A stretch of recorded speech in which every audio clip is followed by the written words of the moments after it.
Sudden, are you ready to bonk? Oh, I'm always ready to bonk. Then are you ready to bonk harder than ever before? We are talking about hammer, right? What? Ladies, gentlemen, and monsters of all ages, we recently had the release of patch 1.0.11 for Monster Hunter Wilds, the sort of major patch between title updates here, and it has had a pretty sizable impact on balance and even a little bit of quality of life changes for a number of weapon types as well. So today, with the patch actually applied, we're going to compare all of the weapons that have been changed, how they were before the patch, the very vague patch notes that we got for a few of them, and then how they actually are after the patch. Get into some actual numbers on what has happened here, and have a general look at the things that are harder to quantify with numbers as well. First things first, for those wondering if you weren't keeping up with it, the weapons that have seen changes in this patch are the hammer, which got the largest overarching changes, and is still going to get even more balance changes coming with Title Update 2 later on, but then also Hunting Horn got some changes, Gunlance got some buffs, and a little bit of nerf, and then both light and heavy bowgun got a heavily overlapping list of changes as well. Starting with the hammer then, the first patch notes line is that the overall power of attacks has been increased, and this is honestly pretty accurate. I got my own numbers before and after the patch for comparison, but then before this video actually ended up going up, I saw that a community member has data mined the new motion values, and as we know the old motion values, these will be the most direct, accurate comparisons possible of the actual numbers you'll see in game. That said, thank you to 717999VLR for doing this and sharing it with the community as well. For the vast majority of attacks for hammer, the damage has gone up by pretty much exactly 10%. This includes the initial swing and follow-up, overhead smash, upswing, charged brutal upswing, spinning bludgeon, including all of the finishers as well, the aerial charge attack, the mid-air spinning bludgeon from sliding as well, and even the focus strike damage has also gone up around 10%. Every one of those is around a 10% increase in this patch, but there are a number of notable attacks that I didn't mention there because they actually got bigger buffs than that. Specifically, Side Smash has gone up by nearly 50% damage, which is the transition attack into Big Bang combo from another combo, and then Big Bang itself has gone up by around 20% damage overall as a combo, which means this also boosts the combo that people like to do of 4 Big Bangs into Mighty Charge Slam.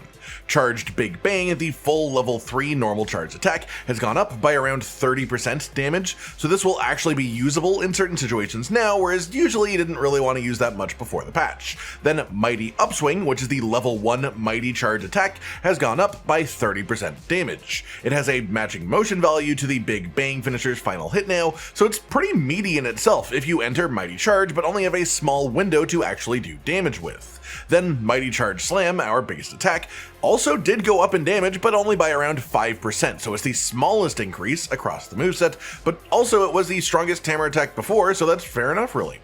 Element scaling has also been improved for a large number of attacks for the weapon. Specifically, these are Upswing, which now does 30% more element damage specifically than it used to do. The entire Big Bang combo, which does 10% more element damage, except for the last hit of the finisher, which does 50% bonus element damage now, making Big Bang just better in general with element weapons. The level 1 attack does 20% more element damage than it did previously, and the last hit of the level 3 charged attack does 50% more element damage than it did previously as well.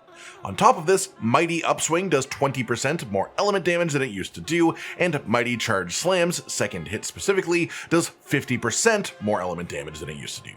The final one of these is that the aerial charged attacks also do more element damage, with 10%, 20%, and 50% increased element damage for level 1, 2, and 3 charge respectively. Overall, this means that Hammer will perform a lot better with element builds in general. Another note worth diving into is enlarge the hitboxes for Upswing and Sneak attacks. Sneak attack is a bit harder to get specific numbers on, other than saying it does feel a bit better from using the weapon since the patch. Upswing, however, I did check specifically the range before the patch and the range of the attack afterwards. Before the patch, when looking at straight down with focus mode, just right down to the ground, you had to have your stamina bar in line with this specific bone knob on the training dummy to hit. Yes, I know this is quite a specific lineup, but it's just so you have some sort of frame of reference for what I'm using to compare. After the patch, the maximum range moved to being with the stamina bar lined up with this rope, which is a bit further towards the edge of the dummy. In more usable, understandable terms, this is an extra 2 or 3 steps steps of hunter movement in range for the attack. It has a longer distance you can hit with it. Put simply, this means you will just be able to hit offsets more consistently with hammer than you could before, because it is a more forgiving timing window between the part of the weapon that can hit the monster and your weak, fleshy exterior that you don't want to be attacked. Overall, hammer is looking like it's in a much better place now. It still won't be the strongest weapon overall, probably in stuff like speedrun times, but it's definitely gotten a good bit of love from this patch. Next up then, we have the hunting horn, which also mostly just got some damage increases, but much more targeted than they were with hammer. Specifically, only a handful of attacks have been buffed for this weapon. These are the performance attack, not performance beat, but the base initial starting performance attack, the start of a performance. And all of the variations of this have been increased by right around 20% damage. So the initial starting damage of a performance is now higher. As well, the encore damage has been increased pretty dramatically, so the final hit that you do at the end of a performance to get the extra melody boost, and this applies to both regular encore and power encore, which is the term for getting the perfect timing on the attack and the extra red glow on the weapon when this happens. The damage of the regular version of encore went up by around 70% compared to what it was before the patch, and the damage of the power encore went up by 50%, so a really nice tasty damage boost to encores overall, and a bit less punishing if you mess up the timing on it, because the numbers are closer to each other now with the high end and the low end. Then we have the focus strike for the weapon, which has had the sound wave effects in the middle, boosted to 2.5 times their previous damage, so doubled and then another half added on, which is not bad at all. And then the focus strike finisher has also been boosted by 40% as well. So the focus strike as a whole just does a load more damage than it used to do, and that's on top of the utility of getting to play 5 notes in quick succession too. Then the final attack change for Hunting Horn is the damage that pops when you place down an echo bubble. At the end of the animation of putting down the bubble, a little pop of damage happens around you, and this damage has been boosted by 50% compared to how it was before the patch, so it is notably better.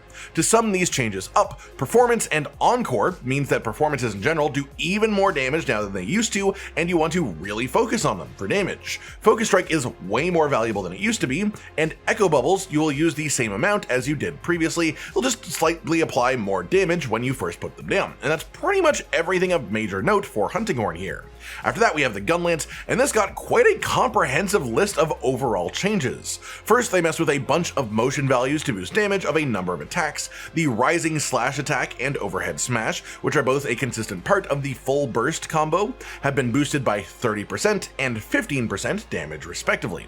Wormstake Thrust as a base has had its initial damage nearly doubled, but the way that it scales with attacks has changed, with it now being stronger than it used to be when just used relatively standardly. But the Wormstake Full Blast version of this attack is now weaker than it used to be, making it less de facto the best combo overall, but this also got a side grade because the ticking damage of Wormstake can now crit and apply elemental damage too, which it could not do before the patch. Then the next major thing that was changed was the effect of slightly strong and slightly weak shelling levels, which is the thing on weapon stats themselves. Part of why the Guardian arkveld Gunlance has been considered so good is that it has slightly strong shelling on top of having a ridiculously high attack number in the first place. It has made a lot of under Gunlances just sort of obsolete as a result. Before the patch, if we counted slightly weak shelling as being the base level of damage, then normal shelling was a 30% increase over slightly weak, and slightly strong shelling was a 60% increase in damage over slightly weak. So that left an absolutely massive gap between slightly weak and slightly strong shelling levels.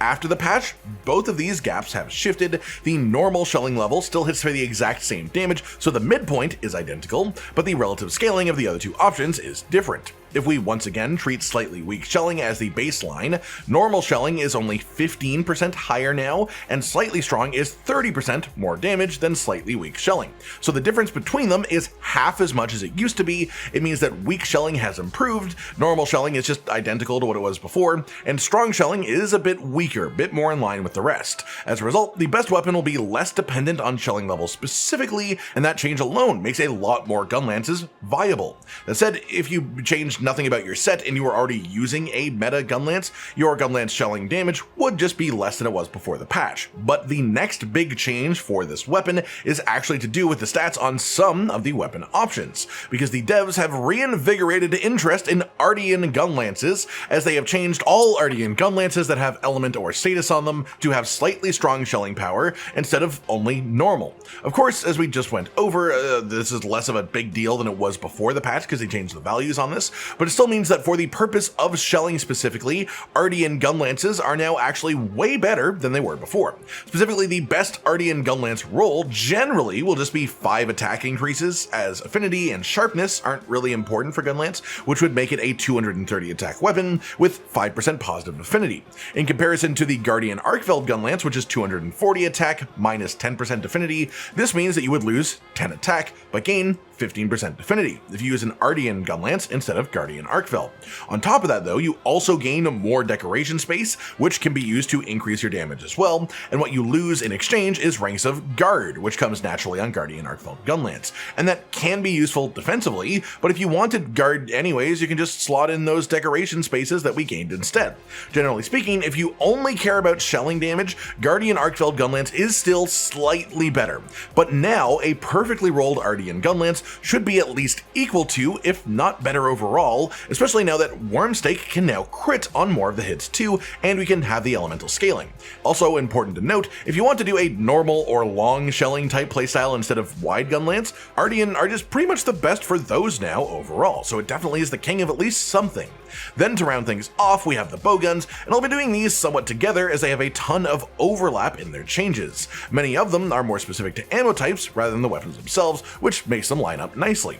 Normal ammo in general has gotten right around a 13% damage increase. This applies to all levels of normal ammo and both of the Bowguns using it. They also lowered the rapid fire gauge consumption for normal ammo, which seems to be around a 10% difference, meaning you can now fire just a couple more shots before you run out of a rapid fire gauge when using normal ammo on light Bowgun. The next change is to the amount of rapid fire gauge gained and recovered while using pierce ammo, and this change is also applying to heavy Bowgun because this reduces the ignition gauge recovered with pierce ammo too. This is around a 50% decrease for both, meaning that both weapons will just generate their gauges much slower while using pierce ammo. Of course, this is obviously differential based on the amount of ticks that hit, but it is just a big decrease. It was a really strong way of refilling the gauge before the patch, and no longer really is. The next note is a really solid buff overall, and we'll talk about it as a sort of grouping, as this is a large damage increase and effective increase to spread ammo in general, because it also increases the damage of rapid chaser shot used with spread ammo, an increase to rapid fire gauge recovery when firing spread ammo, and an absolutely massive change to the recoil distance of spread ammo as well, and the critical distance. Before we dive into the numbers then, this has instantly made spread ammo genuinely viable now, and it feels way more comfortable to use, at least with light Bowgun. It's definitely better with heavy Bowgun, but it's much better with light Bowgun, and honestly this is the way it always should have been as far as I'm concerned.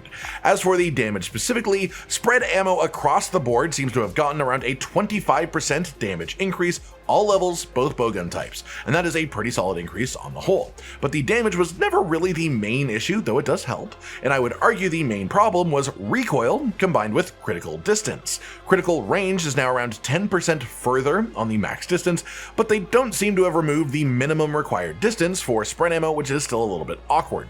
As for the recoil, pre-patch you could just not sustainably stay within critical distance over a prolonged period of firing spread ammo, and you were just extremely locked down while you were doing it, even with light Bowgun for some really long animations. Now it is way more manageable. Light Bowgun, even just holding the stick forward for slight bursts of movements in between shots, can overcome the recoil because the cancel of the animation happens quicker. This will also keep you in critical distance more consistently, and it will let you have just more reposition ability in general between shots as a whole.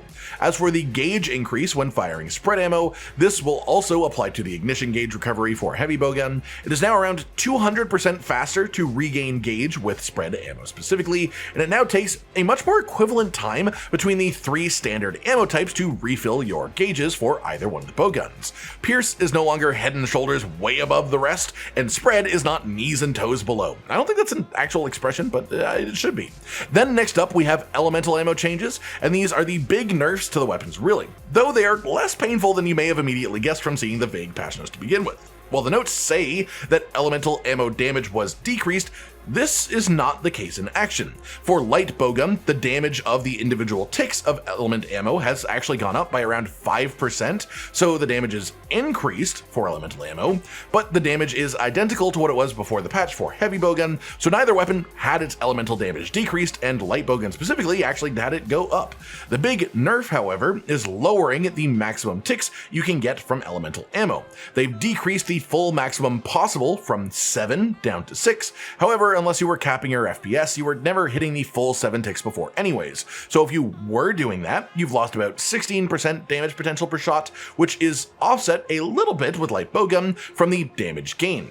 As well, for light bowgun, they increase the number of rapid fire element ammo shots you can fire before you empty your gauge fully by around 10%. Similar to normal ammo, you can get a couple more rapid fire mode shots in per gauge recharge. Sticky ammo damage has also gone up by around 20%, and the stun value of sticky ammo has increased, according to data mines, by right around 33%, though against the training dummy it's taking the same amount of shots to get a stun as it did before the update for me. Wyvern piercer damage has gone up by around 15% for heavy bowgun as an alternate option to wyvern heart, but it's still not generally better unless you're against a super big pierceable monster really. And then the final change is that dragon ammo has gotten an extra maximum hit, and this is a bit harder to quantify specifically, but from what I can tell, this has gone from 5 maximum ticks up to 6 on longer monsters, which would make it around a 20% potential damage increase to dragon ammo in the right situation against the right target. And that just about does it for today, and everyone. The full in-depth changes to the weapons from the 1.0.11 patch, with pretty sizable buffs to hammer, decent buffs for hunting horn as well, and then Gunlance and both bowguns got some slight nerfs to the top end damage playstyles, but significant buffs to their other playstyle options, which I do view as a win overall for the balance of the game, even if it does mean that some people will be doing a little bit less damage than before. I hope you've all enjoyed this breakdown of the numbers, and if you found anything that maybe wasn't even in the patch notes to begin with, or if you have any thoughts about these changes, feel free to leave them all in the comments down below. Like if you liked the video, subscribe with the notification bell for more, and most importantly, ladies and gentlemen, until next time, stay sweet. Josh, Cotton, and Hollow with the videos, dropping the humor like a hammer on your tippy toes, bringing entertainment on a daily arrangement to take our insanity and turn it into entertainment. Yes, I said entertainment twice, to reiterate that it is nice to look into your faces on a mostly daily basis when you let us in your homes to make the whole world a stage. Goodbye.